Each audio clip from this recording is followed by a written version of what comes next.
On today's episode of That Peter Crouch podcast, we sit down with Emile Heskey. We talk about his TV debut on the Rod and Emu show, Michael Owen's verdict on who's better, Emile or myself, and find out why I sit in Ealing Police Station in my afternoons. Hello and welcome to That Peter Crouch podcast with me, Peter Crouch. Got the notorious SID with me and Chris Stark and a very special guest, Emile Heskey. Thank you for having me, mate. I'm good, mate. Yourselves? We've been looking forward to this one, haven't we? Especially you, Chris. You've been looking forward to this. Yeah, I'm really buzzing about this because you're an era footballer that I genuinely would have the poster on the wall. I have you in the form of a coin. I remember there was a little coin collection at one point during one of the tournaments. Got you on there as well, Coach. Oh, really? Yeah, I think so. I've got to dig that out somewhere. So yeah, I just feel there's so much to talk about today. There's a lot to go through, and I think you're one of those people that we've been talking about getting on the podcast for quite a while. So just good to get you on, and perfect timing because we've been talking about Emile quite a bit recently in Cockney rhyming slang time. Cool. That was obviously going out for Heskey. Yeah. Is obviously going out for Emile. Yeah. You must have had that before. All the time. I mean, do you, see, me and my mates, we thought that we were being really original there.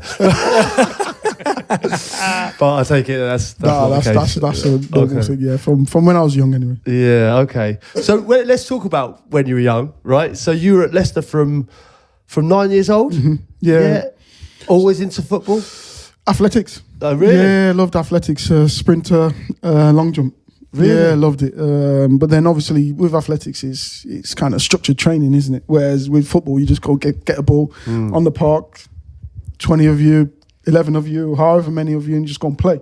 So that was it really. And then got spotted by school. I didn't play Sunday league football until after I went to Leicester. I've read this and this fascinates me. So you were signed for a club before you'd even done Sunday league? Yeah. So I was signed for Leicester, which is what is called Centre of Excellence. Yeah. I'd signed for Leicester Centre of Excellence, and one of the dads was the manager of a local football team, and he goes, "Oh, do you fancy coming down and playing?" Blah blah blah.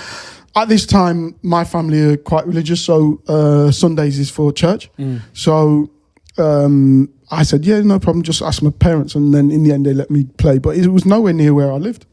So what were they doing when they signed you? How do you read that situation? Because you must have been terrible at football, but just brilliant at athletics, right?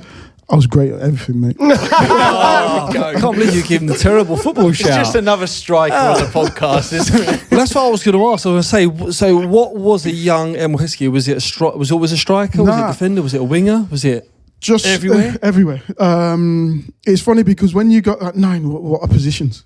Yeah, true. What are positions? So you just give me the ball and I'll run. I was quicker than everyone else, so you just run with the ball, try and do a trick. You see a trick on television, you go and try it at Centre of Excellence. I had a wonderful coach with Neville Hamilton, who's sadly not with us now, but he was a trickster, played for Leicester, played for Wolves, and we'd practice all these tricks, but then I'd go back to school and practice them and do that sort of stuff. And I ended up playing what I would probably say is midfield, but it was just like, just get him on the ball and run with it. But then when I went to Sunday League, because I was big, play me at the back. But then I would take the ball, run with it, and just shoot. And then I'd go back, and then I'd get it again, and that's what I did. And in the end, no, I'd gone up front. So yeah, that's how I ended up playing up front. No way. So as you progress at Leicester, like, you know, did you know you had a chance like early, like 40? Because obviously you made your debut at 17 and you were a regular in the first team at 18. So like around kind of 15, 16, was there a buzz around you around Leicester? Yeah, I think I'd always played with older people around my area. So I was playing with 18-year-olds at 12, 13. And obviously we know back then it's not for the faint-hearted. You if you cried or if you whinged, then you're not coming back again. So you get kicked all over the place. So at 15, I ended up playing for the 18s. And that was kind of the start for me, but I'd obviously progressed all the way through and I was doing okay. At 15, I went and played with the 18s. We were Northampton away on the cricket pitch. 1-0 down at half-time. Yeah, 1-0 down at half-time. And obviously the manager back then coming ranting and raving, and I'm a 15-year-old just not wanting to look at anyone, just no eye contact, just keep your head down. You don't want to get bollocks yourself, so sorry the language. And then something like it. then the manager goes, he's coming on. And I'm there sitting there like, okay, come on, scored 2, come off injured, and we won 2-1. So were you just physically big for your age at that point? Is that why they were playing you in those age groups? You're one of those. I always remember. I was a man child, but I still had the I still had the ability. It's funny because I speak to my parents, my dad, and I'm like, because my boys are 18 and I was playing from, I think I could have played from 16, 15, 16 first team, because I was that size. And I could handle myself as well. And I was like, was I that much bigger than him? Because my dad said, well, yes, you was. You was compared to your boys now. Yeah. You was physically ready. At 16, 17, you were physically ready to play. So you were a man-child, but you were also quite level-headed, I understand, because you'd had a sort of sense of fame from quite a young age as well. I believe your first TV appearance was aged 11. Yeah, at Rod and Emu show. Rod and Emu show. Beyond that, talk us through that, please. I mean, that's probably more intriguing than the entire football career. The thing is, and then I get a little bit of stick for that. Not stick, but people like take the mick. But everyone wanted to be on that show. Everyone wanted to be on that show. So church again, Sunday Boys Brigade, and we got invited to be on the show and go on the course. And that's the where, assault course, and that's where Emily comes from, because they kept on calling me Emily instead of Emile. Oh, really? On the show? Yeah. Oh, no way. And so how did you do on that assault course? Oh, we won. Of course you did. What do you win for that? It seems like it's just going to be a constant flow. This, like the best of this, won this, done that. Yeah. All right. Well, so listen, we go from like Rod and Emu, obviously, so then straight into Filbert Street, right? How do you? I mean, I'm just trying to think now, for a young lad coming into a side, a lot of kind of big characters, like strong men, kind of. What we got there? Taggart. I'm thinking Taggart, Walsh, Marshall, Claridge. Yes. Muzzy, is he? Muzzy came a bit later, Muzzy came, Good team, though. Huge team. Really good team, really good characters. And this is the thing when you're looking at teams now, where the characters coming from. And we probably had too many. Yeah. We probably had too many. What was that dressing room like? Because obviously I'm just an outsider looking in. Oh, you would know, because Martin's bad anyway.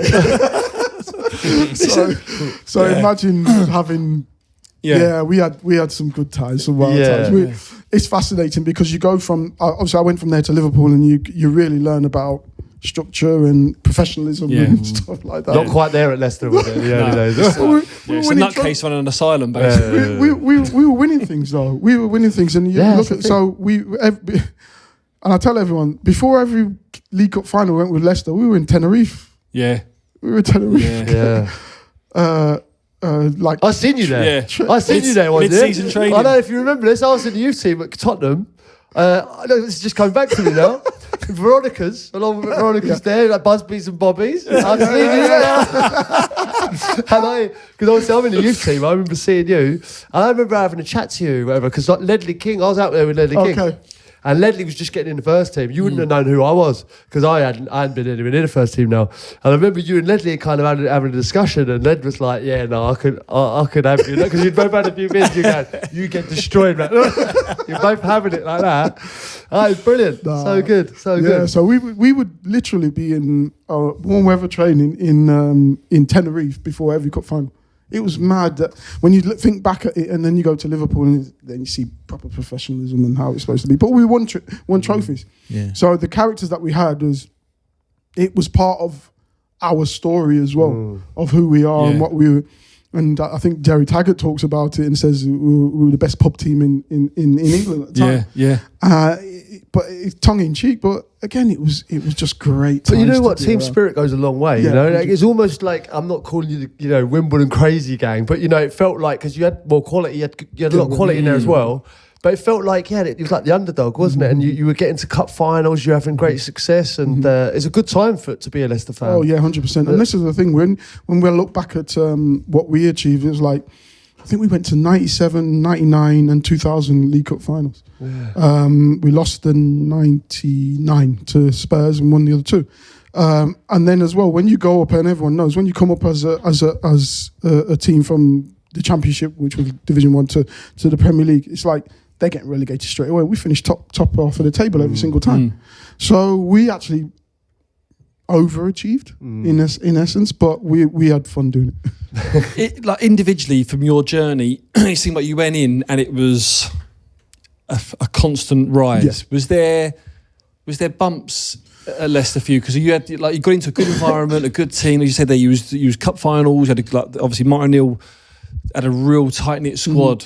But for you individually, like mentally wise, because obviously you're big, you're strong, you go in somewhere, you're expected to be powerful, play. No, I didn't. Every week. I don't think there was any bumps in that, and I'll tell you why. Because I was a local lad. Yeah, I could get away with a lot. I could go and not score from the fans. Yeah, and that means a lot because they're the ones who rise it. And then I've got a manager who absolutely adores me, and I can do whatever I want, more or less. Yeah, and so it was just a constant rise, and because again, I'd come through, like I said, I started my youth team at 15, so a lot of these fans had seen me. And one thing with Leicester fans, they watch their youth team, so they know who's coming next and stuff like that. Because we had Julian Joachim, we had was it Neil Lewis, players like that had come through. So I was kind of the next, but they'd seen me from 15, and then at 17, I'm playing a first team game. 18, I'm a regular, and I wasn't playing up front. I was playing on the wing, but I was just attacking and going, and they loved that about me. You talk about the manager. Maybe we could dig down just slightly on your relationship with Martin O'Neill. And there's an incredible story about how what's the story with the letters with Martin O'Neill? Oh, he would collect letters, and when he first came to Leicester, it didn't go too well. I think we ended up winning the last, I think it was 9 of the 10 games, our last 10 games, snuck into the playoffs and then won the playoffs. But up to then, it wasn't really going too well. And as we know, fans can be a little bit fickle, and people would write in, and he would keep them all, and then reply to them when he's doing well. When he's done well. So yeah, he's fantastic like that. Did you feel he had a big role in your life at that particular time? Yeah. And is it fair to say you had a special bond? And how would you describe that relationship with him? I think it was like a father figure. It could have its ups and downs, but mainly ups. And the main ups were because he wanted the best from me. It's now you look back at certain things that he says during games, and I'll pick on one. I know Sav might not be happy happy about this. A ball came into me, held it up, laid it into Sav, and he took a touch, and then someone nicked the ball off him. Blah blah. I got the one who got the rollicking for that. It's like thinking, when you're thinking, well, I've kept the ball. What? But when you think back at it, and then we're exchanging. You know what he's like. We're exchanging I'm on the pitch, he's on the sideline. We're exchanging, and I forgot about the game, and we're just frustrated. But then when you think back, it's like, well, the reason he's saying that is because why am I giving it to him when I'm the one who can run with the ball? I'm the one who can create stuff. I'm the one who can change a game. Why would I give it to someone else? So he says, just get it, turn and run. Oh yeah, all right. Yeah, you're right. He didn't have a lot of faith in Savin, did he? It sounds like. We did the same. I think it was tags as well. We had got tags for giving it to Sav as well. Why do you think he really focused in on you? Why was there something so special? It wasn't just me. He pinpointed the best things on every single player. So Muzzy was another one. Yeah. When we was at Villa, it was Gabby. Yeah. But I was a runner with the ball, so I could actually travel with the ball and get the team up the pitch and create something from there. And that's what he wanted me to do, and he pushed me to do that every single time. And you need, and now and again, you need them players. You need players who are actually going to change a game. Yeah. And I was that player, especially at Leicester. When you're like young and you're scoring goals in the Premier League and you're getting to cup finals, like there's always a buzz. There's always going to be a buzz around a young player like that.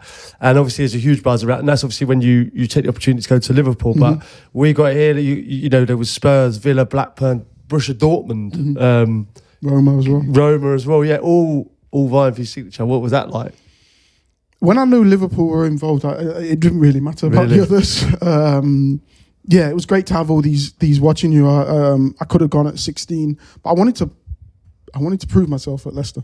I'm born and raised in Leicester, so I wanted to prove myself. I wanted my family to be there when I'm actually playing regularly. So it was it was a great time to be around the club as well. Filbert Street, even though it was a fortress for us. I played there. Yeah, I played there. Yeah, it was great for us. We got the new stadium now, and it's all. But that was fantastic for us. It wasn't a nice place for away fans to come. And you've got the opportunity to go to Liverpool. You said that was the only club you were going to go to. You're a Liverpool fan as a boy, right?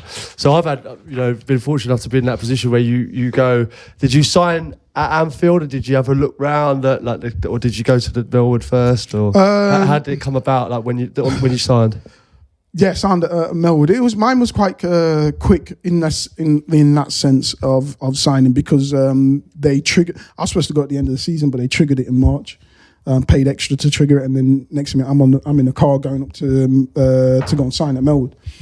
But I'd already organised. We'd already got it in for the end of the season. So yeah, it was kind of bang there. Now, so you're straight into games then? Yeah. So I'd literally gone from playing for Leicester against Sunderland. We won 5-1, I think it was, and then going to play Sunderland. Oh really? Yeah. No way. Yeah. Oh wow. And how did that go? How did the initial time at Liverpool go? Oh, I loved it. Yeah, it was. So from the moment you arrived, you were happy. Yeah, fantastic. But again, I only know Leicester, and then you go to a big club, and it's like, this is probably done. Yeah. And as well, like I said, I'd come from school and I'd been at Leicester all this time, and then I remember getting criticised for wearing a tracksuit at press conference, and I'm like, well, I don't know any different. No one's told me to wear a suit. So, and these are little things that you realise. This is the top. You need to be that you're representing us. And this wasn't the club. This was more media. But the club I think the club were fine with it. But media, there's an expectation of when you're this sort of height, you've got to be presented in a certain way. And I didn't know, because I was a young kid. I was 22 years old, just turned. So I didn't know that I was supposed to be wearing that. But yeah, for me, it was just about getting on the pitch and enjoying my football. Yeah. You said that when you went to Liverpool, it was more about impressing Stevie and Carol, your teammates, rather than the man. Obviously, you want to impress the manager to get in a team. Did you find that as well? You back yourself. He was a lot more kind of senior when I played. Yeah, I don't mean that Stevie, but I mean when you go there, players, the players. The standard of training to be here. No, the standard of training is just up there. But you got to remember, I was in the national team by then, so I had actually been around all these players that I was going into to playing with. I'd already been around with them, so I'd already seen. And you go from your club, and no disrespect to, I was at Leicester. Then you go to the national team. It's night and day, mate. You come off, you can wring your shirt because of how much you sweat and the running that you do. You're having to have a massage because of the amount of work that you're having to get through. And then you just come to Liverpool, and it's pretty much the same. So I was used to that. The only bit I wasn't used to was how full on training was in the sense of tackling. We didn't really tackle at Leicester because obviously we had a small squad, so there's no tackling. We got to, you can get close, you can probably have a little 50-50, but no real bad. Come in, Stefan Hencher just went straight through me.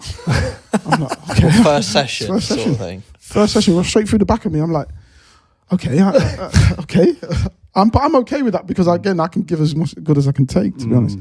Well, we know that. But, we'll get on to Rio in a bit.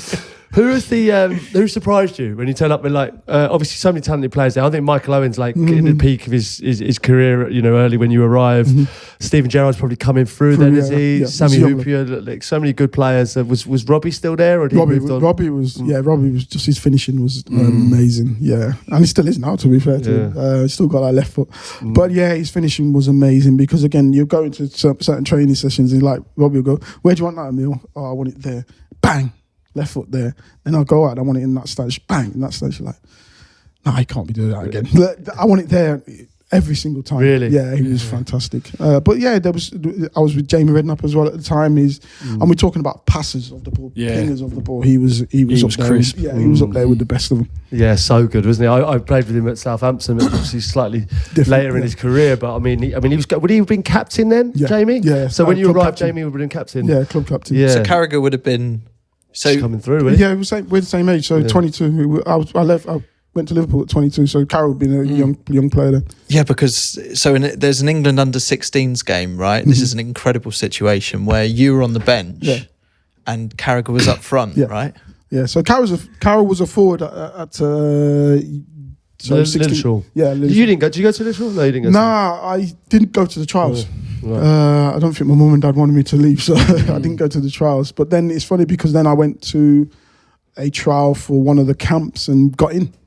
So and then went to the Euros. Did any of your family play football? Because you often talk about your mum and dad. Yeah. How did they navigate everything? Was this all quite almost foreign to them in how they everything that was happening for you? And did they want to have quite a bit of control? And Nah, you know the funny thing is just it was they knew I had talent and it was just like leaving. My dad was played cricket. That's from the Caribbean, so cricket is the main thing.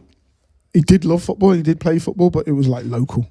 My mum was more athletics, and they just left me with my agent to do what I wanted and go about your fair career. play to them. It's a lot of trust, isn't it? But again, if you don't know how to navigate it now, it's different for me. But if you don't know how to navigate that, what are you going to do? Yeah, you kind of just say, okay, well, let me leave it to them because I see them as the ones who are possibly going to look after him the best. What was the highlight for you at Liverpool? Obviously, the UEFA Cup win was unbelievable. When at the FA Cup, you've had League Cups, Super Cups.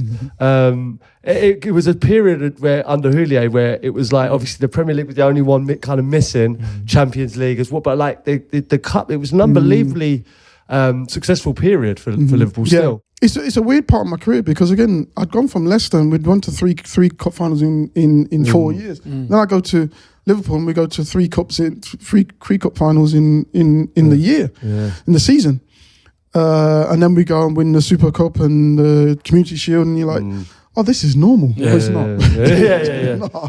It's not. And then your reality hits and you have your ups and downs. But I loved every minute of it and it was great to be part of that because I think was it 95 was the last time before that they'd won something.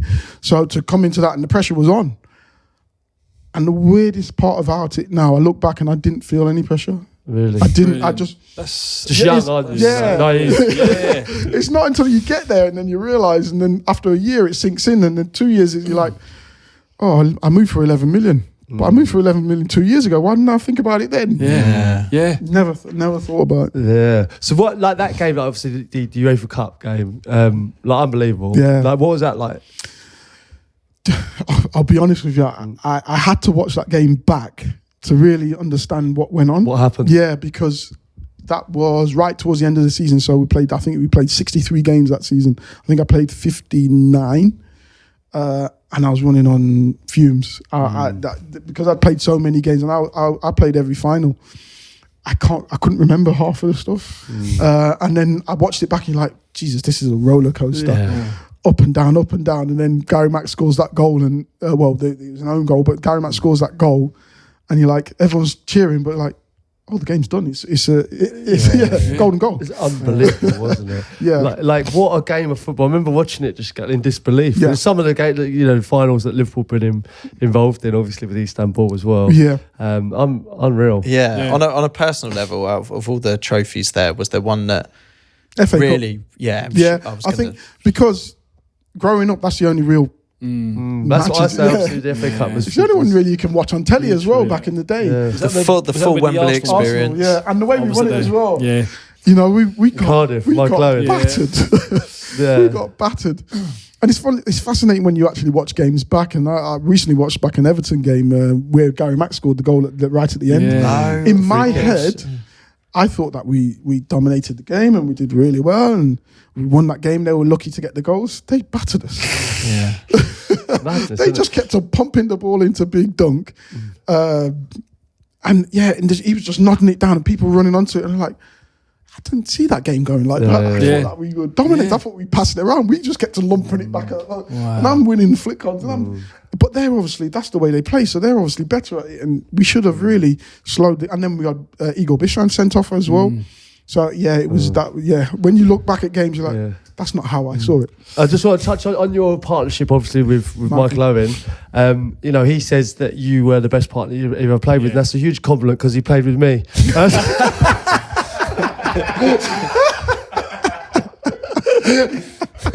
So What was that like? Obviously, I mean, it just felt so good, and obviously, culminating in the Germany game where you combined so well. Yeah.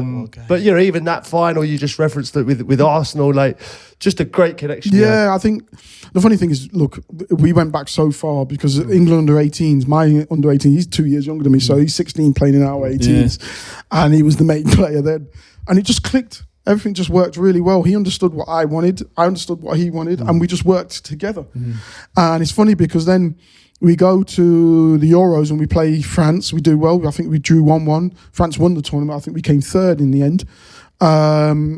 Thierry Henry up front with Anelka, Trezeguet, Gallas, Silvestre, Willy Sagnol. Wow. Yeah.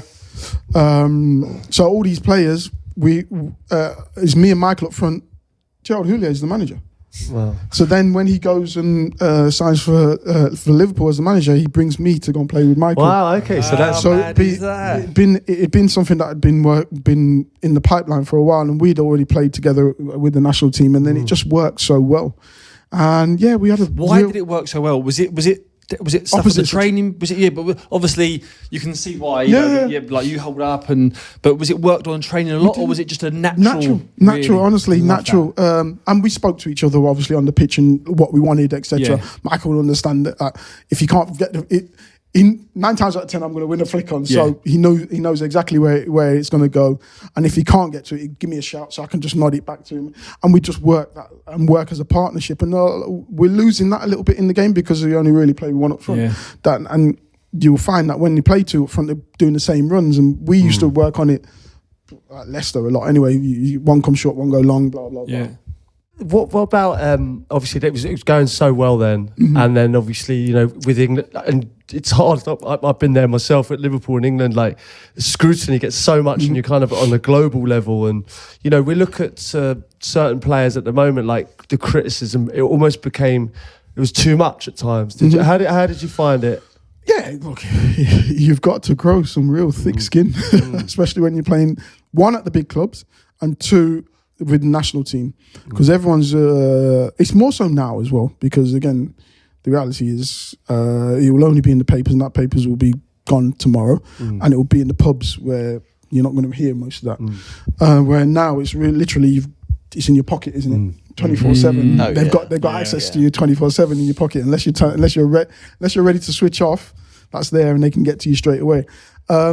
I had to grow thick skin because again, it was you've been there as well. So. Well, that's what I'm saying. Like with me, like it was like I hadn't really kind of proved myself. When I get to Liverpool, I don't score for a while. I'm in England squad, but I still haven't. I've done good things in my career, but you at 18, you were shaking the Premier League, right? So did you not think to yourself, like, have some respect? You know what I mean? Look what I've achieved. Look what I've won already. Look, still a young man. I think you can think that, but they're still going to write whatever they want. I'll give you an example. So I was in, I think it was Capello's, or maybe even I'm not sure. Yeah, I think it was Capello's, and they wanted me to come and do the media. So you go with the media, and there's like just a ton of them sitting there, and you've got to answer questions. I said, why am I going to go there? I asked, I think it's Baldini. He said, why am I going to go there when I know the questions they're going to throw at me. They're going to ask me all these questions. I'm going to answer it in the way that I answer it, and they're going to write whatever they want to write. So just let them write whatever they want to write and let me have my time back. No, you've got to go. And I went, and then they're still going to write.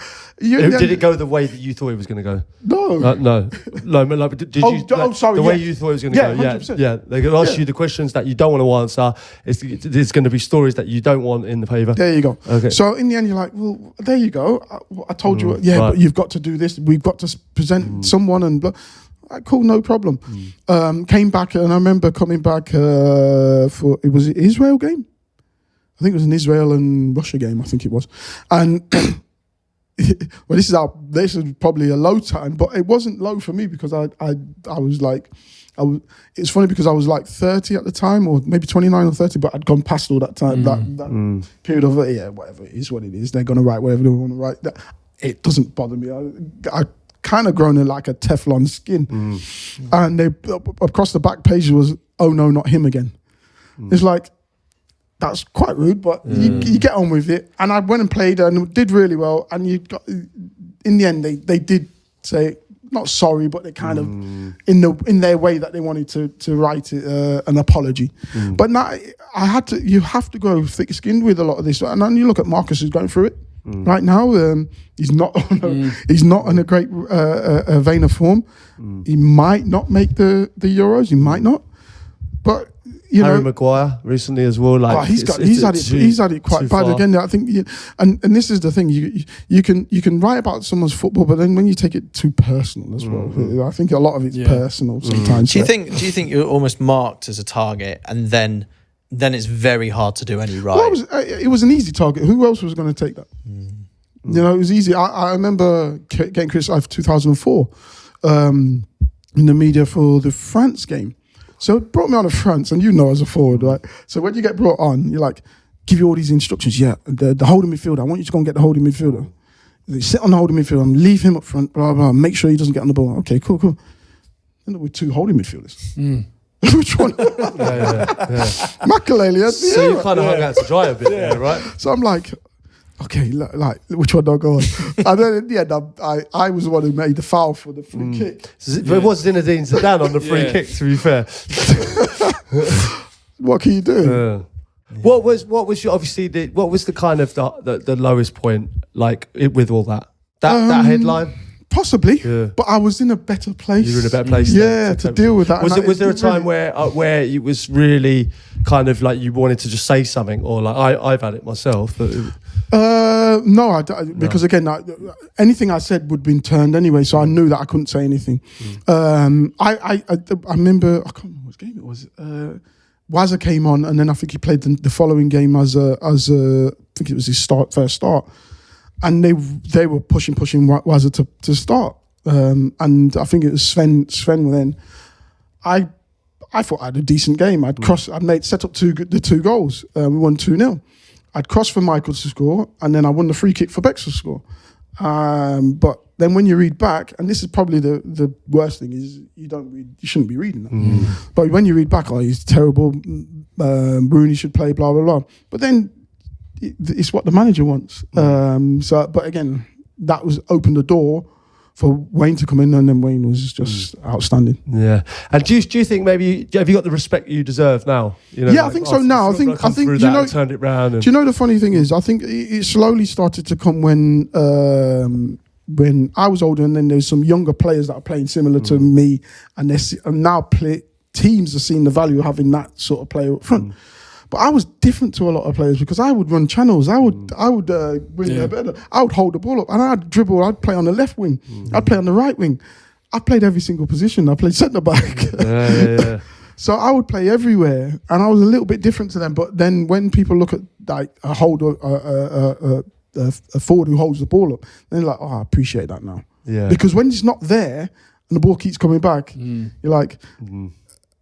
Chasing the ball into the channel and just getting them to kick a ball out, and you're like, no forward wants to chase the ball into a channel. Let's be honest. Yeah. If we're going to talk about respect as well, we've got to talk about the 5-1 game as well, which I'll never forget watching. It was such a special game that I had this T-shirt that I then went and bought, and it had an England flag on the side, and it had England 5, Germany 1.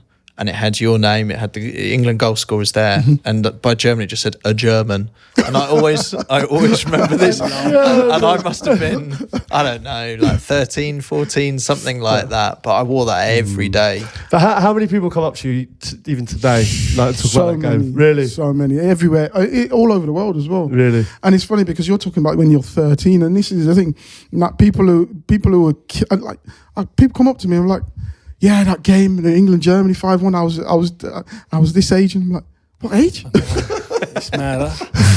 Fully grown man.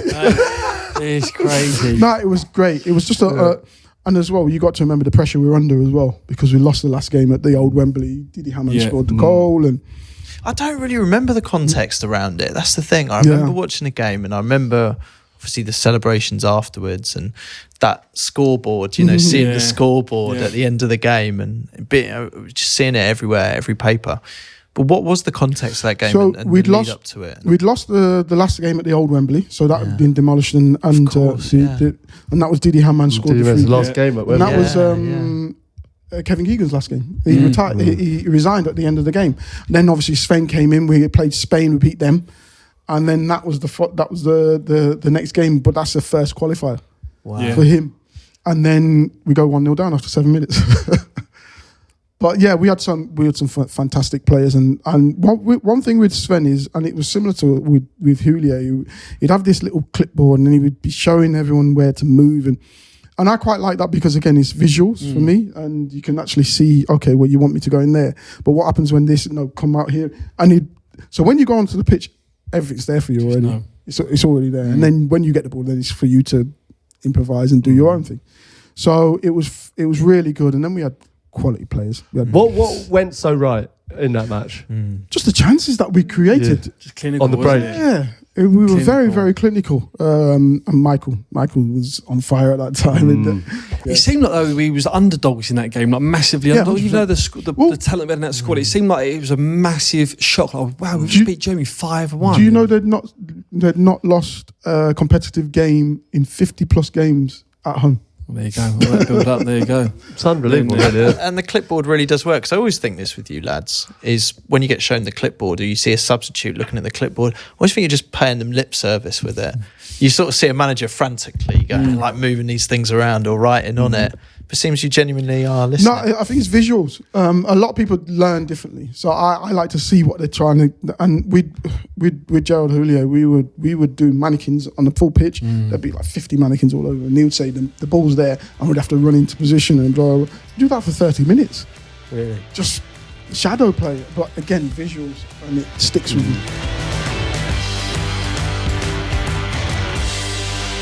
But you had obviously a tremendous career. But obviously, you had Liverpool. You move on to Birmingham, to Wigan, to Aston Villa. You know, how did you find those clubs? Birmingham, it was just something that came about. I still had a year left, and Rick Parry, then CEO, said accepted a bid from Birmingham. Blah blah blah. I said, yeah, that's fine. Did you not want to leave? No, I was happy to stay and fight for my place, but the message was no. So and so's coming in and you won't play. Was it Cisse coming in? Yeah. And I was like, okay, cool. When you hear that, that's your time's done. So I went to Birmingham, enjoyed the time in the sense of the camaraderie, etc. Club. It was tough because I'd gone from, and no disrespect to the players, but I'd gone from being with Stevie, with Michael, with Paddy Berger, with Danny Murphy, with Hippier, with all these players. All I had to do was make runs. So, and I know someone's finding me. Then I'm making runs and no one's looking at me. Yeah. And I'm making runs and no one's even looked up. Like, okay, no one wants to play the ball forward. Not no one wants to play the football forward. They're hesitant because they don't trust themselves. Because reality is the actual levels are pretty much the same. If you tell someone to go and ping a ball there, they can ping the ball. If they go and pass the ball there, they can do it. It's just whether they feel confident enough or if they can trust themselves to do it. Whereas at Liverpool, you had to. And so I went from that to that. I just had to make an adjustment. The second year was tough because we'd gone from battling and we were you always want a progression, and I think Birmingham, we tried to progress too quickly. We went from a battling team to try and get these real technical team players in, and it wasn't going to fit with the majority of the battling players.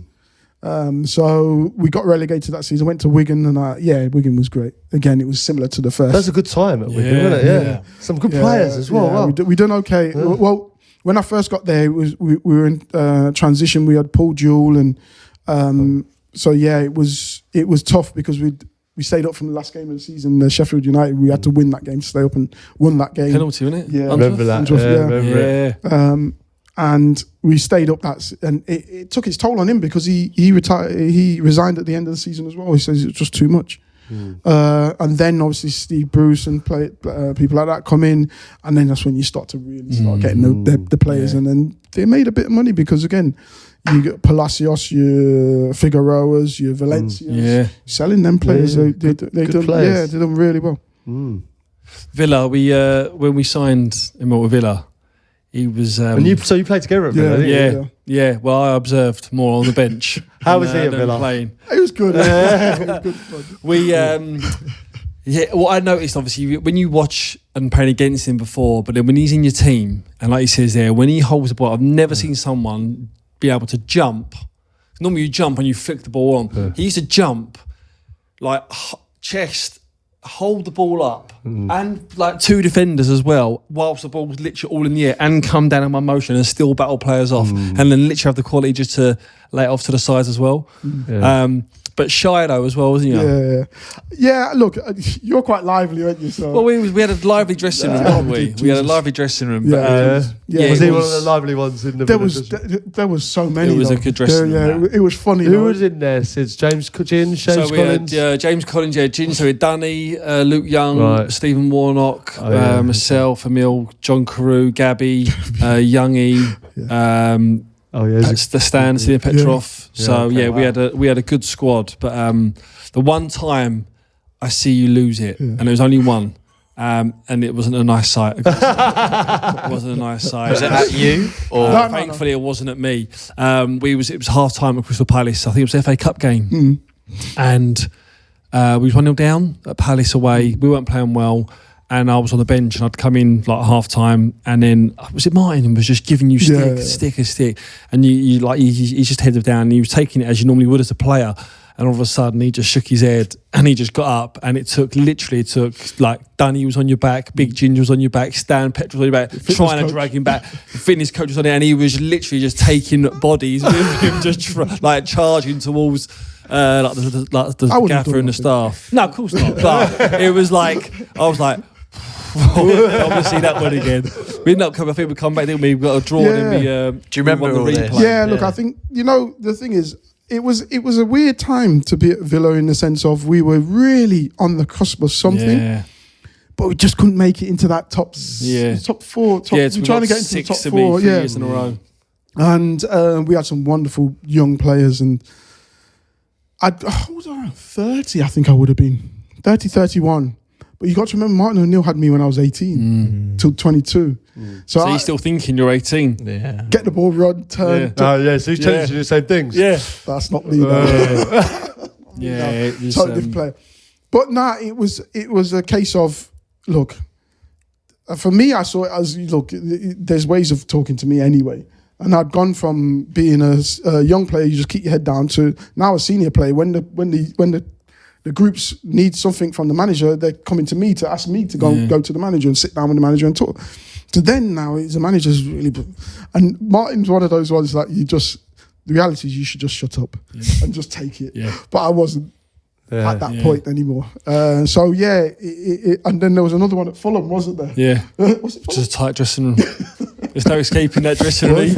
Well, what happened at Fulham? They don't want to talk. Make it sound like what happened at Fulham stays at Fulham. Look between them. What did happen at Fulham? I don't think I was in there. I was outside. They don't want to talk about Fulham. No, I wasn't in there. I was warming up. He was in there, I thought you was in there. No.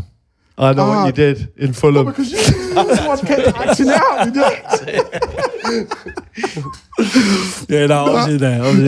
What was the phrase? He was. What it was. So I'll give you the scenario. Yeah. So I was hoping you would. So we were losing, but we had a bad game, and I'm on the bench with Sidney, and 5 minutes ago he brought me on. And ball got pinged into me. The first one, it flew past me. I couldn't get it. Next one, coming to me, touch, played it back, blah, blah. And then coming in at full time, we lost the game. And instead of having a go at John Carew and Gabby, who had played 85 minutes, he's gone round at everyone. And then he goes, and the strikers. And you are pointing at me.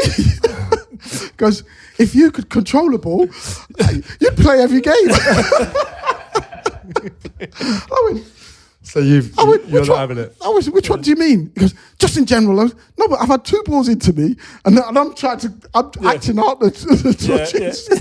He's getting up, he's acting it out. Oh, you're acting it out? He's acting it out. He's like, Emile, just control the ball. come on. And I'm here like, fucking hell, this is, oh, it's funny. Was it gold? Yeah. It was a tight dressing room, isn't Yeah, it? it's as well, tight, and you're giving a demo. Yeah. He's up in the middle of the room going, he's coming, he's like, you know what I mean? It's like, you know, that, he's getting his leg up here. How can I control this one? Funny. Yeah. So then you got to shut up with Martin. Oh, superb. Right, so then obviously retirement happens. How did you find that? I know you were coaching the women's team for a while. Yeah, I kind of fell into that. Leicester obviously bought the women's team and brought it under their banner, as most clubs are doing now. And yeah, they asked me to be ambassador, which I took up, and then got into coaching. And I enjoyed it. It was great to be on the pitch again, because again, that's what we know, that's what everyone, we enjoy. And it was a great time to be around Leicester in the sense of the progression they're taking. They took over the training ground that I trained at as a player, because they went the men went on to their new training facility. So it was great to be back in and around it. We got promoted. Luckily, we stayed in the WSL, and it's just progression each year. So then you became Martin O'Neill, I assume, and it's the same style, and you're doing the same thing. Similar. Same team, same subs. 4 days off after a game. No chance. I used to be jealous of that. I used to see Villa boys having a few days off. What's going on up there? Weren't sustainable. No. But again, for team morale, that was probably the best time. Yeah. But like you said, it wasn't sustainable to be playing. And I think Gabby's brought it up. I think we played United. We won. Gabby scored. And then that's a Saturday morning, afternoon. We didn't come back in till Thursday. Yeah. What? Yeah. It's unbelievable. Yeah, that was regular. So then you look at it. How much fitness are you missing out on? How much pitch time are you missing? But I mean, players, you could fly anywhere there. There must be a few flying around the world. There were Vegas, Miami, Miami. Mate, I'm saying you seriously. That was the a few times. We'd done Everton away as well. It was us and Everton that was going for fourth, and we beat Everton last minute winner. And we was like, go on, Gabby, get into the gaffer, get in. Send Gabby and Youngie in. Send him in, because we'd have 2 days off minimum. It was like, go on, Gabby, get into the gaffer. And we didn't come back until Friday. Wow. So they had the secret sauce for negotiating these? Yeah, they were the ones. They were golden boys. They were the golden boys. So Gabby will come in. We came in, like I say, United game. Gabby scored, and everyone, oh, Gabriel, brilliant game. Yeah. Gabby was like, see you Thursday. It's like, didn't hear it. See you Thursday. And then he's like, what? You want off till Thursday? Yeah. Okay, I'll see you Thursday. Yeah. That was it. Why not? That's how you do it. Yeah. That's it. So that's pretty standard. Fitness coaches like that in the corner. But that's like kids with a parent, isn't it? Like, yeah. haven't We just try and push to see what you can get. The funny thing is, we all wanted to run through a brick wall for him. Yeah. We all wanted to run through a brick wall for him, because we never wanted to let him down in that sense of, if he gives you those days off, it's a big carrot, isn't it, I suppose. And if you win, you can have them off. Everyone had it. All the subs, everyone. So it was all play, right? Okay. Yeah, we was gonna get a horse, wasn't we? It was a common theme with Martin. He'd literally come in, so he'd take the whole squad to every single game, home and away, suited and booted, 25-man squad, and everyone knew the script. So you get in there, you're waiting to whatever time, 2:00. Yeah. He'd come in, and he'd get a bit of paper out, and then as if to say he's gonna read the formation team. He'd just go, same team, same subs, and put it back in with a bit of paper as well, and then walk out the door. Right, and then we was like, so then the ones that are not in the squad would just get up and walk out, and then go to the players' lounge or upstairs and wait for the game, and let the boys get.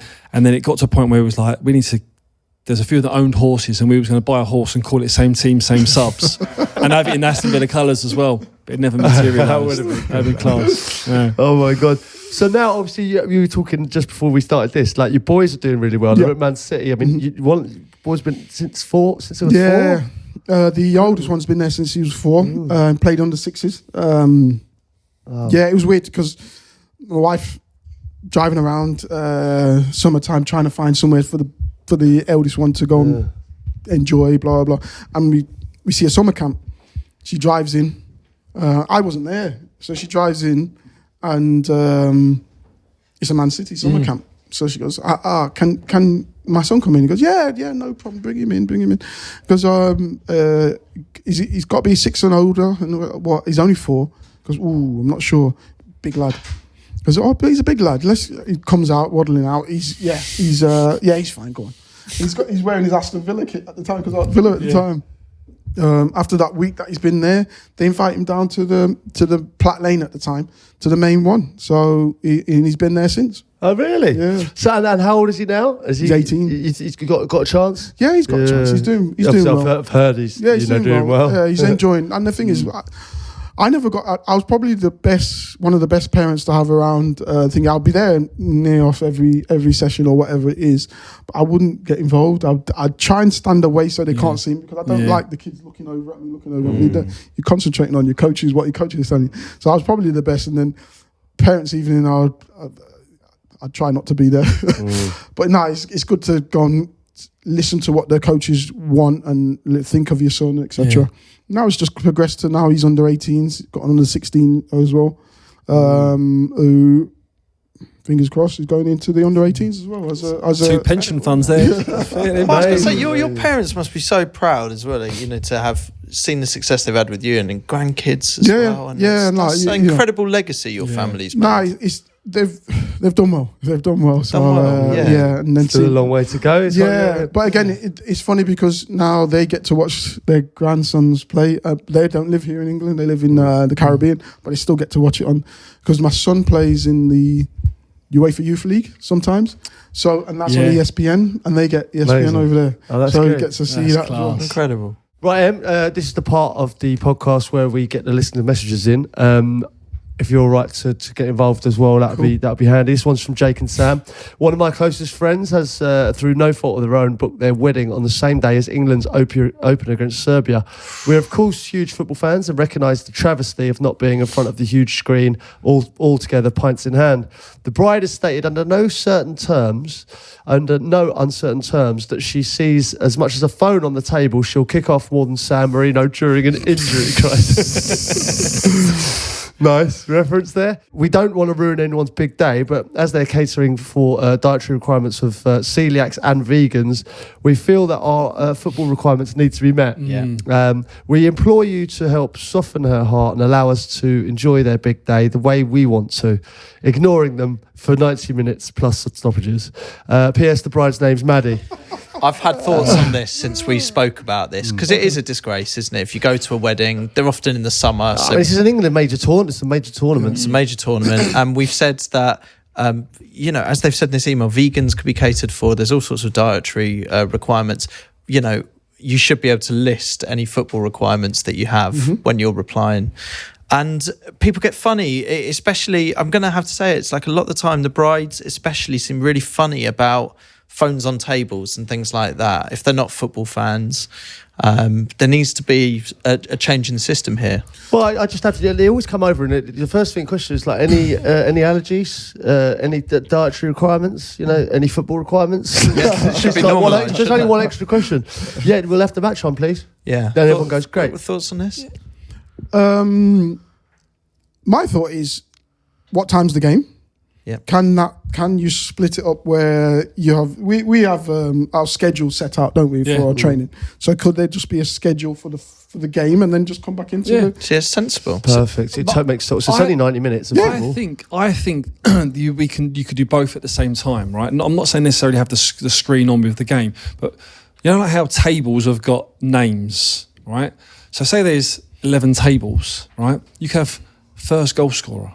Okay, so this table or minutes. So it's free entertainment. Yeah, so this table has got the first goal from 0 to 9 minutes. Okay, that table have got, and then you get everyone involved. Everyone going on. Even if you don't like football, that's the thing. It doesn't exclude anyone who doesn't like football at the wedding, and everyone's involved. Yeah, but what makes me laugh is you walk in and you see the groom side, the bride side. Instead of that, you've got 0 to 10 over there, and the finishers. 10 to 20 over there. Injury timetable. Is there a prize for? Yeah. I like it. Go. That's what every girl dreams of. 100%. On this, though, I do wonder if we could offer a little service here. Like maybe we do just in the run up to the tournament, one a week. you send us the number of a bride or a groom that has banned football at their wedding, like Maddie here. And we get you, Crouchy, just to give her a little call. Well, and just this is say, from Jake and Sam. If you could, I'll go straight down the barrel here. This one's to, so the message from Jake and Sam, the bride's name is Maddie. Hi, Maddie. Peter Crouch here from the Peter Crouch podcast. Emile Heskey's alongside me with Steve Sidwell and Chris Stark. We just want to say, be fair. We know you're getting married. It's a fantastic day.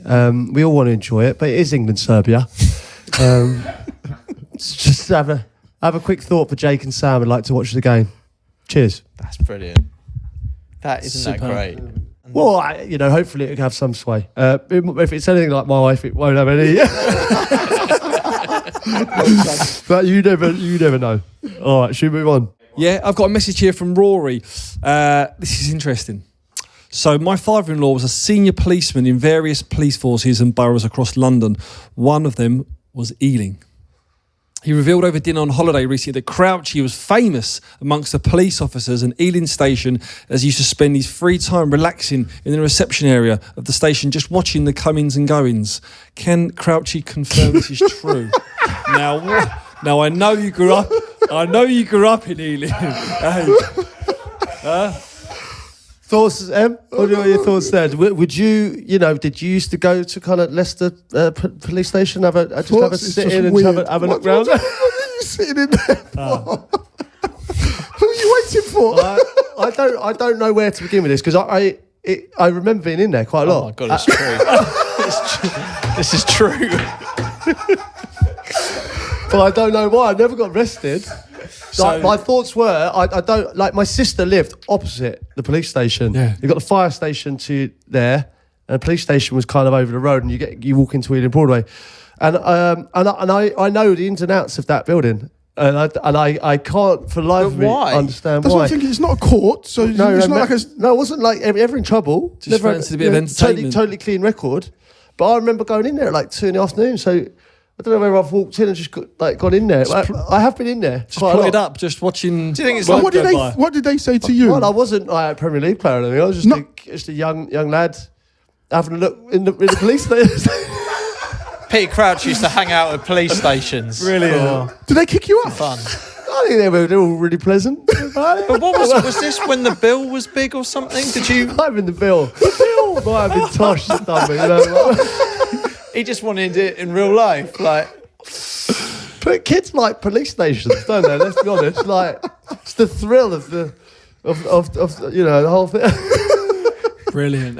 This is gold.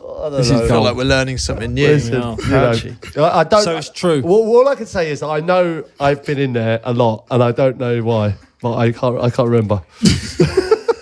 There's a message here from Malf. It says, after hearing your endorsement episode the other week, it reminded me of something I spotted at the start of the season. I saw that Dr. Clinic Hair Hospital has become West Ham's official cosmetic treatment partner at the start of the season.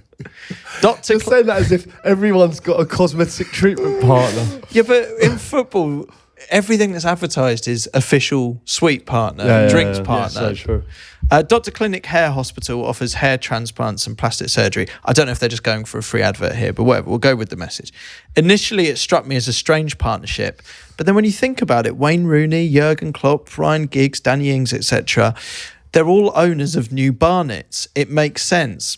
I guess we shouldn't be surprised, therefore, if we see Jared Bowen, Antonio Soufal sporting new flowing locks at some point.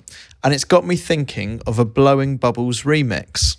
Are you singing this? I'm not gonna sing it. I'm forever growing stubble, pretty stubble but no hair. I can't deny it doesn't reach my eye. And unlike my dreams, I can't comb and dye. Follicles always hiding. I've looked everywhere. I'm forever growing stubble, pretty stubble but no hair. United. That is an unbelievable remix. Oh, Malf, exceeded yourself there. That is phenomenal. Do you want to finish on a quick 11? Okay, we do 11s on this podcast. Okay. We're big fans of these. This is a roast dinner 11. Okay. If you care to listen. This is Tim Cauliflowers and cheese, Gravy Neville, Lamb for Tonga, Scott Minto sauce, Danny Rosemary. Lovely. Yeah, big fan. Big fan of the midfield. I like Ryan Pigs in blanket. P. Hendry. Swede Sidwell. He's always in there. Swede Sidwell's always there. Beef Gillespie. Robbie Cabbage. You won't be happy with that. Robbie Cabbage. Dwight Yorkshire pudding. Yeah. Yeah, superb. Decent. Very good. Love Good work, that. Very everyone. good, very good. Obviously, it's probably a slightly different ending to most podcasts you've been on, but it's an absolute pleasure having you on. Yeah. Always a friend of the pod, so anytime you fancy coming on, good luck to your boys as well. Thank you. Thanks so much, Em. Top man. Great. Love it. Nice one, mate.